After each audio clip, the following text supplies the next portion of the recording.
Mga igsuon, kitang mga tao are beautifully made by our Creator.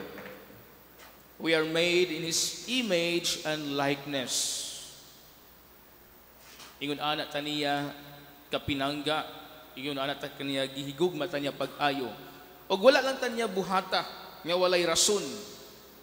Gibuhat taniya nga dunay rason.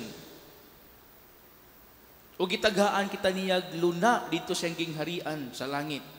Gitagaan kita niyag dapit dito sa iyahang gingharian.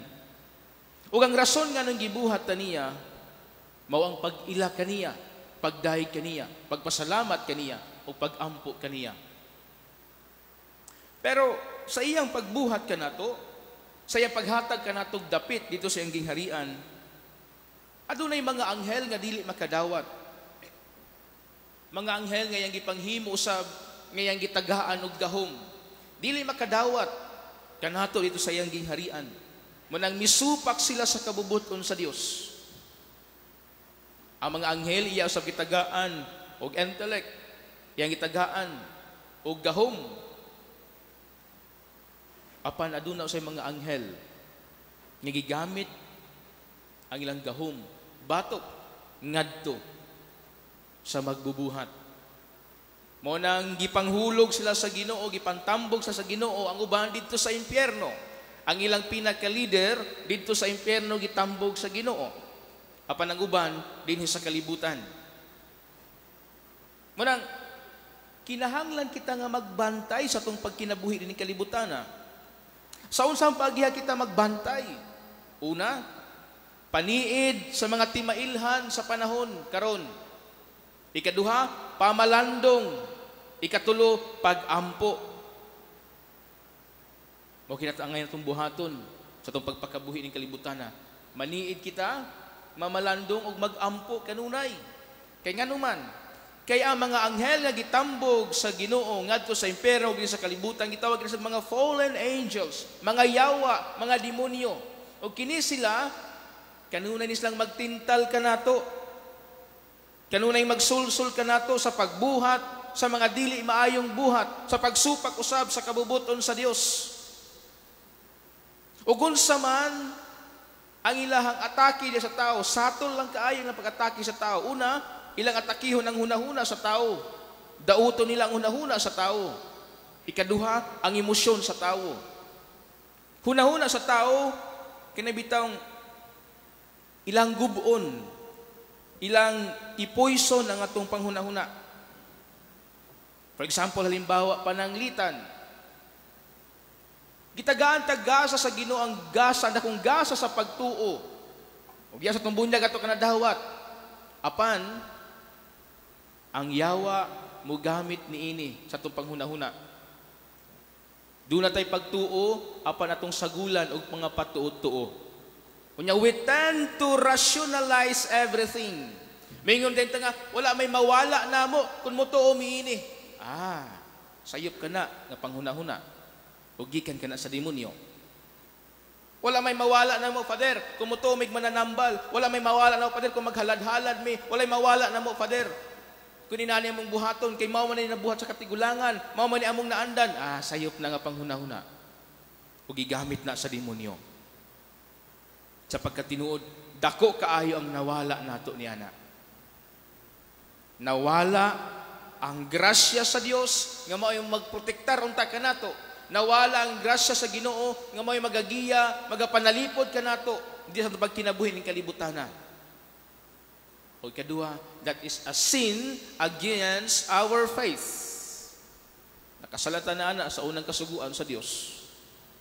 Munang sayon kaayo ang demonyo nga makasulod sa kinabuhi sa tawo. By the way, ako ning gihisgutan nga mga demonyo, ang mga yawa nga gihulog sa Ginoo dinhi sa kalibutan walay address. Dili pariya atong tuwa sa impyerno nga gitagaan kay address sa Ginoo. Nga adto sila papuyon. Pero ang uban nga yang gihulog sa kalibutan walay address. Munang magmatngon og magbantay ta kay kita pud mismo ang maghatag og address ning mga demonyuha. Kita mismo ang maghatag og Pinoy-anan ning mga yawaa. Usa ni ana ang atong sala. Kung naata sa estado sa sala, then ang mga demonyo makapuyo gayo diha sa atong kinabuhi. Ikaduha, ang atong mga patuto, ang atong mga superstitious beliefs. Mao kini ang maghatag og address sa mga panulay dinhi sa kalibutan. For example, halimbawa pananglitan. Imbis ngang kahoy, walay nagpuyo, tungod kay mituot ang adunay nagpuyo, kay mo'y sulti sa mananambal, nga pahalaran og puti nga manok, pahalaran og sinsilyo, then atong gitagag address ang demonyo nga makapuyo nining maong kahoy. Dayon mingon denta, tabi-tabi po. Ikaduha diya sa panimalay. Adunay mga taong hantod karon nga padayon lang gihapon sa pagbuhat ni mga pagano nga buhat. Ang panimalay, lubngan og mga sinsilyo, lubngag bisag unsa kay pangpaswerte kuno. Inighuman, paduguan pagayod, usa pablisingan. Atong gitagaan nag-address ang demonyo nga makapuyo diha sa panimalay. And then, pag-abot sa time, kitawag kini payback time, magkaingon-ingon na ang kinabuhi sa tawo. Magkaingon-ingon na ang kinabuhi sa tawo. Munyamingon ta, sige man ta ko og simba. Nag-ampo man ta ko sa Ginoo. Yes, tinuod. Sige tag simba, sige tag ampo sa Ginoo. Apan kumusta man ang atong mga buhat? 100% ba nga atong gihatag nga pagtuo sa Ginoo? Wala ba mabahin ang atong kasing-kasing o atong pagtuo ngadto sa Ginoo? Mao kani angay natong pamalandungan. Human atakihon sa demonyo ang hunahuna sa tao, isunod ang atuang emosyon. Maglagot ta sa ubang tawo, maglagot atong silingan. Dahil musunod na atong daot atong silingan, dili ta mo pasaylo sa atong isig katawo. Maglisod tag pasaylo.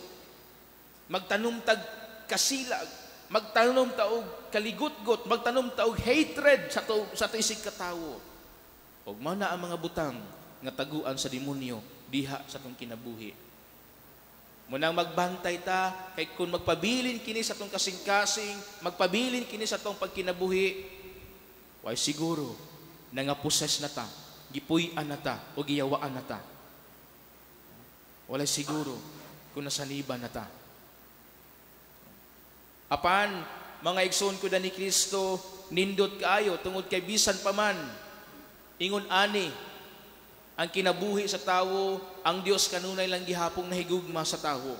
Diya sa ebanghelyo karon, iyang gipagula ang yawa nga mipuyo diha sa kinabuhi sa tawo. Wala gani niya hinganli ang maong yawa. Ang yawa nakaila kang Hesus. Ikaw mao ang sinugo. Ikaw ang mao anak sa Dios. Nasayod ako. Ikaw ang balaang sinugo sa Dios. Yun ang paghingalan, kaniadto mo kini ang usa sa mga tactics nga sayo nimong pildihon ang usa ka tawo kung imong hinganlan o ang demonyo. Muna gibuhat sa yawa nga gihinganlan sa Jesus. Kay para niya yang mabuntog sa Jesus.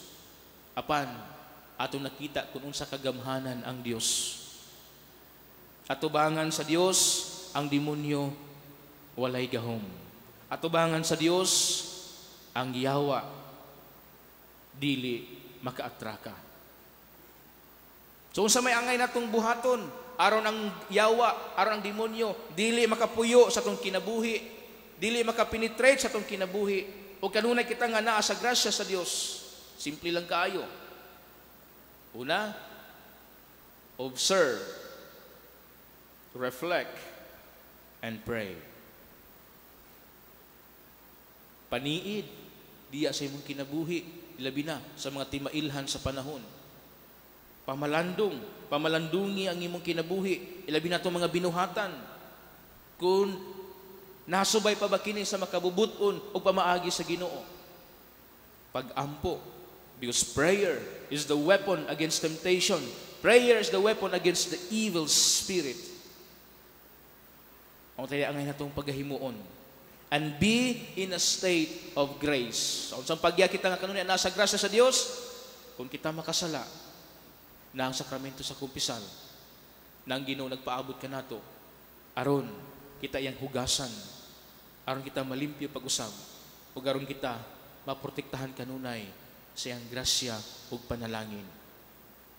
Muna makigsunan ko ni Kristo, hinaot po unta nga kita makapamalandong niini. Hinaot po unta nga dili nato tugutan ang demonyo nga mupuyo di sa tagsa ka kinabuhi, mupuyo di sa atong panimalay. Ug atong bag-uhon ang atong pagtuo ngadto sa Dios. Diya sa pagtuman sa iyang makasuguan. Pagpadayag niini diya sa atong mga buhat, dili lamang sa atong mga pulong, kundi diya sa atong mga buhat.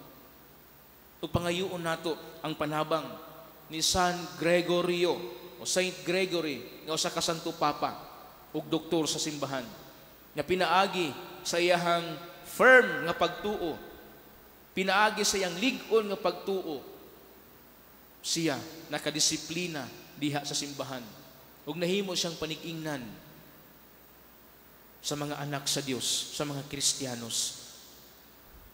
Ug karon ato siyang gipasidunggan isip santos. Atong lig-on atong pagtuo sama sa pagtuo ni San Gregorio. Ug atong sundon ang mga pagtulunan ni Jesucristo nga gibilin diya sa simbahan aron sa ingon kanunay kitang mapanalipdan sa iyang grasya ug dili makapuyo ang demonyo diha sa tagsa nga kinabuhi. Amen. Palihog manindog.